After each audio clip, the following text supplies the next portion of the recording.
Olá, eu sou Vinícius Lopes Braga, professor de Neurologia e Neuropediatria do Medcoff, e vamos para mais um Coffee Express de cefaleias. A gente vai falar sobre a diferença entre cefaleia primária e secundária. Na primária, a cefaleia é a doença, na secundária, a cefaleia é o sintoma de uma doença adjacente que deve ser investigada. Para isso, o primeiro passo é separar o joio do trigo, separar o que é cefaleia primária do que é cefaleia secundária. Eu me uso de sinais de alarme, de red flags, para diferenciar as duas. Quais são esses red flags? Sinais sistêmicos, déficit neurológico, presença de histórico de neoplasia, início abrupto da dor, e aí eu começo uma série de red flags, todos começados pela letra P.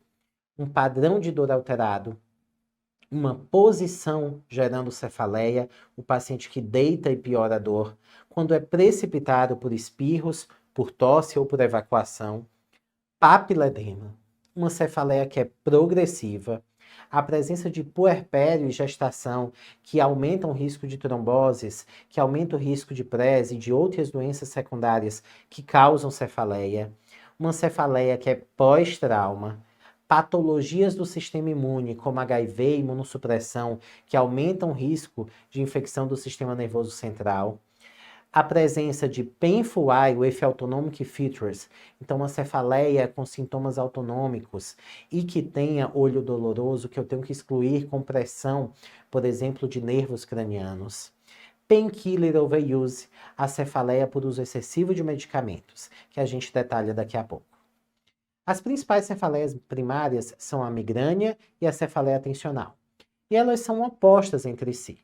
A migrânia é moderada a forte, a cefaleia tensional é o oposto, é fraca a moderada. A migrânia é pulsátil, a cefaleia tensional é em aperto. A migrânia, ela geralmente cursa com náuseas e vômitos, a cefaleia tensional sem náuseas, sem vômitos. A migrânia, ela tem foto e fono. A cefaleia tensional pode ter foto e fono, mas não os dois. Diferenciamos a migrânia da cefaleia tensional, vamos falar algumas características da migrânia específicas na fase da infância. Na fase da infância, a migrânia pode ser bilateral. Além disso, epidemiologicamente, antes dos 10 anos, antes da puberdade, o sexo feminino é igualmente acometido ao sexo masculino. E na infância a duração pode ser mais curta. Em vez de 4 a 72 horas, pode ser 2 a 72 horas as crises de migrânia. O tratamento de fase aguda é anti-inflamatório, é triptano, é analgésico simples, mas não pode usar opioide. A gente evita a todo custo o opioide porque eles pioram em até 30% dos casos, causam cefaleia de rebote. E quando eu tenho uma cefaleia que é frequente, eu tenho que fazer mudanças de estilo de vida para evitar a dor. Quando que eu preciso entrar com profilaxia medicamentosa? Se comprometer a funcionalidade do paciente e se não resolve com medicação de fase aguda. Que profilaxias que eu tenho?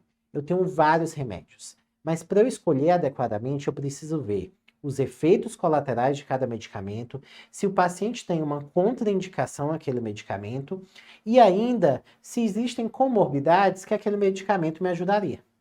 Por exemplo, o topiramato, ele deve ser feito em pacientes sem glaucoma e sem nefrolitíase, que são contraindicações ao uso do topiramato, e o topiramato ajuda a perder peso. Então, alguém com uma síndrome metabólica leve talvez se beneficie da escolha do topiramato. O ácido valproico deve ser evitado em pacientes com síndrome metabólica, porque geralmente está associado a piora, e de gravidez também, porque é teratogênico. A flunarizina aumenta o peso. O propanolol não deve ser utilizado em pacientes com asma descompensado, idealmente pacientes sem arritmia, e ele pode piorar a insônia. E a amitriptilina, ao contrário do propanolol, ela ajuda no sono. Já falamos as diferenças de cefaleia tensional e de migrânia, vamos comentar sobre migrânia crônica. A migrânia crônica, ela ocorre em mais de 14 dias no mês, mas bastam 8 dias de dor preenchendo critérios de migrânia. Então, eu posso ter dias de dor preenchendo critérios para a cefaleia tensional e, se mais de 8 dias no mês eu preencher critério de migrânia, ainda assim vai ser uma migrânia crônica. Cuidado com essa pegadinha. Falando um pouquinho sobre cefaleia por uso excessivo de medicamentos, é um paciente com cefaleia pré-existente que começa a fazer uso excessivo de medicamento. Uso excessivo de medicamento como? Mais de 15 dias no mês de analgésicos ou de anti-inflamatórios, ou mais de 10 dias no mês de opioides, ergotaminas e triptanos, ou mais de 10 dias no mês da combinação de quaisquer classes. Se eu tenho isso por um período de mais de 3 meses, eu tenho uma cefaleia por uso excessivo de medicamentos. E como que eu trato? O principal é cessar o uso excessivo do medicamento, trocar o medicamento abusado de uso excessivo por um outro medicamento de fase aguda e tratar a cefaleia de base.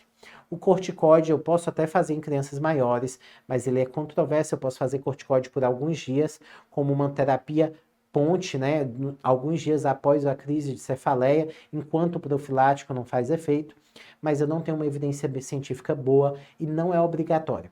A melhor evidência científica é cessar o uso do medicamento da classe medicamentosa que está em uso excessivo.